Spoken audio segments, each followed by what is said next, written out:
안녕하세요. 연일 코로나 바이러스가 급격하게 확산되고 있습니다. 또 이럴 때일수록 우리가 또 하나님의 말씀으로 또 은혜가 더 충만하여서 이 하나님의 은혜를 더욱더 전파하는 우리 모두가 되었으면 좋겠습니다. 오늘 우리가 함께 나눌 하나님의 말씀은 시편 51편 13절로 19절입니다. 제가 봉독하겠습니다. 그리하면 내가 범죄자에게 주의 도를 가르치리니 죄인들이 주께 돌아오리이다. 하나님이여 나의 구원의 하나님이여 피 흘린 죄에서 나를 건지소서. 내 혀가 주의 의를 높이 노래하리이다. 주여 내 입술을 열어주소서. 내 입이 주를 찬송하여 전파하리이다. 주께서는 제사를 기뻐하지 아니하시나니 그렇지 아니하면 내가 드렸을 것이라. 주는 번제를 기뻐하지 아니하시나이다. 하나님께서 구하시는 제사는 상한 심령이라. 하나님이여 상하고 통회하는 마음을 주께서 멸시하지 아니하시리이다. 주의 은택으로 시온의 선을 행하시고 예루살렘 성을 쌓으소서. 그때에 주께서 의로운 제사와 번제와 온전한 번제를 기뻐하시리니 그때에 그들이 수소를 주의 제단에 드리리이다. 아멘. 네, 오늘 말씀의 제목은 사명의 회복에 이르도록입니다. 네, 시편 51편 참회시라고 말씀을 드렸습니다. 다윗이 범죄하였을 때 그의 죄의 그 깊은 그 죄의 본성에서 하나님의 도우심을 구하면서 그 죄를 용서해 달라고 또 하나님 앞에 그 즐거움을 회복하게 해달라고 기도를 했습니다. 사실 이 시편이 이 앞에서부터 이렇게 좀 단계적으로 점점 더 이 정점을 향해 나아가고 있는 것 같습니다.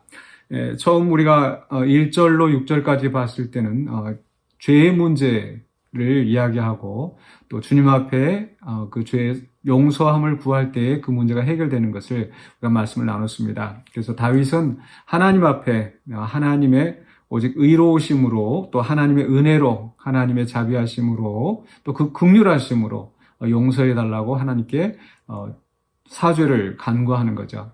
두 번째로 7절부터 12절까지에서는 이 즐거움의 회복 또 하나님의 임재 앞에서 또 하나님과 교제하는 그런 그 즐거움을 다시 회복시켜 달라고 하나님 앞에 간구하고 있습니다. 이게 두 번째 단계라고 할 수 있겠죠. 오늘 세 번째 단계는 바로 이제 단지 주님과 함께하는 그 즐거움을 넘어서 이제 사명의 회복에 이르기까지 그 하나님께서 그를 다시 세워주시기를 간구하는 겁니다. 13절에 그리하면으로 시작하는데 이 그리하면은 앞에서 기도하였던 그런 내용이죠. 하나님 나를 정결하게 하여 주시옵소서.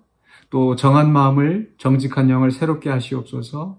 또 나를 주 앞에서 쫓아내지 마시고 주의 성령을 거두지 마옵소서. 이렇게 하는 그 기도입니다. 그렇게만 된다면 어떻게 한다는 말입니까? 13절에 내가 범죄자에게 주의 도를 가르치리니 죄인들이 주께 돌아오리이다.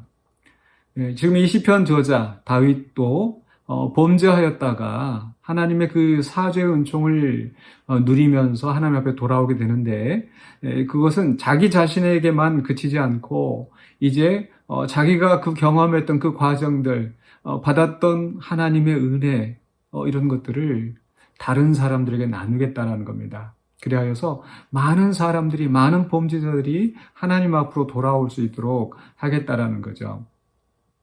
운디드 힐러라는 말 들어보셨습니까? 운디드라는 건 상처를 받은 또 힐러, 치유자. 즉 과거에 상처가 있었는데 또 그 상처를 극복하고 치유가 되었던 그런 마음속에 있는 상처가 극복되었던 그런 사람이 이제 상담자가 되어서 그렇게 고통받았던 마음으로 고통받고 있는 다른 사람들을 치유하는 사람이 된다라는 겁니다. 그런 사람들이 훨씬 더 효과적으로 상담을 해줄 수 있다라는 거죠. 오늘 다윗도 어떻게 보면은 그런 심정으로 지금 하나님 앞에 호소하고 있습니다. 나만 용서함 받고 나만 그저 하나님 앞에서 여기가 좋사오니 머물러 있는 것이 아니라 이제 나가서 하나님의 도를 가르치고 또 많은 사람들이 주님 앞으로 돌아오게 하겠다라고 하는 거죠. 오늘 예수님께서 제자들에게 이 땅에 이 세상에 보내시면서 내가 너에게 분부한 모든 것을 가르쳐 지키게 하라. 큰 사명을 주셨죠. 오늘 우리는 단지 사죄의 은총을 누리는 데 그치지 않고 또 주님 앞에 즐거움을 누리는 데 그치지 않고 이제 용서함 받았으면 은혜를 받았으면 또 밖에 나가서 그 하나님의 도를 하나님의 말씀을 가르쳐 지키게 하는 우리의 사명을 회복하는 자가 되어야 되겠습니다. 두 번째로는요. 14절에서 다시 한번 나를 피 흘린 죄에서 나를 건지소서.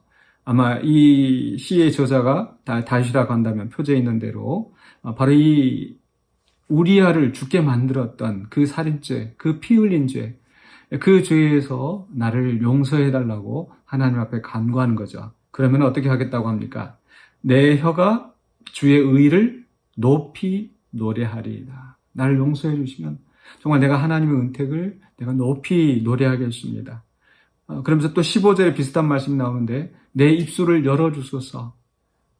내 입이 주를 찬송하여 전파하리다. 하나님 앞에 지금 이제 그 하나님의 아름다운 덕을 선포하고 찬송하는 사람들에게 칭송하는 그 역할을 감당하겠습니다. 라고 지금 하나님 앞에 간구하는 겁니다. 즉 사죄를 넘어서 이 찬송의 사명을 감당하는 자가 되겠습니다. 라고 하는 거죠. 이사야서에서 하나님께서 이사야 43장에 이 백성은 나를 위하여 지었나니 내 찬송을 부르려 합니다.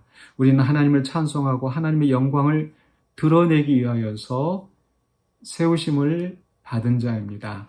또한 베드로전서 2장에서도 그런 말씀이 있습니다. 베드로전서 2장에서 너희는 택하신 족속이요 왕같은 제사장이요 이 말씀을 하시면서 뭐라고 합니까? 이는 너희를 어두운 데서 불러내어 그 하나님의 기이한 빛에 그 들어가게 하신 그 하나님의 아름다운 덕을 선포하게 하려 합니다. 선전하게 하려 합니다. 구원받았으면 그 구원받은 은혜를 나 혼자 누리지 않고 그 하나님의 은혜를 다른 사람들 앞에서 찬송하고 하나님께 감사하고 이로써 하나님께 영광을 돌려야 될 줄로 믿습니다. 그래서 우리가 그 사죄함 받은 자로서 예수 그리스도 안에서 그 놀라운 은혜를 경험한 자로서 또 하나님의 아름다운 덕을 선포하고 찬송하는 그 우리의 사명을 회복하는 데까지 가야겠습니다. 마지막으로 세 번째로 이제 16절부터 19절까지에서 또 다른 단계의 그 사명의 회복을 이야기합니다. 16절에 이렇게 말씀합니다. 주께서는 제사를 기뻐하지 아니하시나니 그렇지 아니하면 내가 드렸을 것이라. 주는 번제를 기뻐하지 아니하시나이다. 하나님이 번제를 기뻐하지 않으실까요? 하나님이 번제도 만드시고 소제도 다 제정하시고 하셨잖아요. 근데 여기에서 그 번제를 기뻐하지 아니하신다는 말씀은 무엇입니까? 바로 50편에서 우리가 보았던 말씀. 50편 8절에서 재물 때문에 너를 책망하지 않겠다. 하나님 뭔가 재물이 필요해서 우리한테 제사를 지내라고 하신 게 아니지 않습니까? 하나님께서는 그 재물보다 우리의 마음을 원하신다라는 거죠. 그래서 지금 시편 기자가 하는 것은 하나님이 구하시는 제사는 상한 심령이다. 상하고 통회하는 마음을 주께서 멸시하지 아니하신다. 즉 우리가 죄를 지어서 지금 구약에 있는 제도로 한다면은 죄를 지었으면 이제 속죄제를 드려야 되잖아요. 그 속죄제 때문에 하나님께서 용서하신 게 아니에요. 정말 그 마음에 통회하면서 하나님 내가 정말 잘못했습니다 라고 하면서 그 속죄제를 드릴 때 그게 의미가 있는 거죠. 그래서 하나님 앞에 더 중요한 것은 단지 그 희생제물이 아니라 그 상하고 통회하는 심령이라는 거, 그 얘기를 하고 있는 겁니다. 그러면서 18절에 주의 은택으로 시온의 성을 행하시고 예루살렘 성을 쌓으소서, 이 공동체의 회복을 이야기합니다. 그리고 마지막에 19절에 그때에 주께서 의로운 제사와 번제와 온전한 번제를 기뻐하시리니 그들이 수소를 주의 제단에 드리리이다. 온전한 번제를 기뻐하신다. 하나님이 번제를 기뻐하지 아니하신다? 16절에 말씀하셨잖아요. 그냥 하나님 모든 번제를 기뻐하시지 않는 게 아니에요. 하나님이 원하시는 것은 온전한 번제. 즉 이제 정말 상한 심령으로 주님 앞에 나와서 하나님 앞에 정말 통회하고 자복할 때 하나님이 용서하시고 그때 그 드려지는 희생 제물을 하나님께서 온전한 번제로 기쁘게 받으시는 겁니다. 저는 오늘 이 말씀을 통해서 우리 예배의 사명이 회복되도록 기도해야 한다고 말씀드리고 싶습니다. 앞에서 내가 사람들 앞에서 하나님의 덕을 칭송한다. 이것도 우리의 중요한 사명입니다. 근데 사람들 앞에서 찬송에서만 그치는 것이 아니라 이제 하나님 앞에 나와서 우리를 구원하신 하나님께 영광을 돌리고 하나님 앞에 직접 우리를 헌신하여 드리는 겁니다. 이것이 하나님이 기뻐하시는 의로운 제사요 온전한 번제요 예배의 회복이 될 줄로 믿습니다.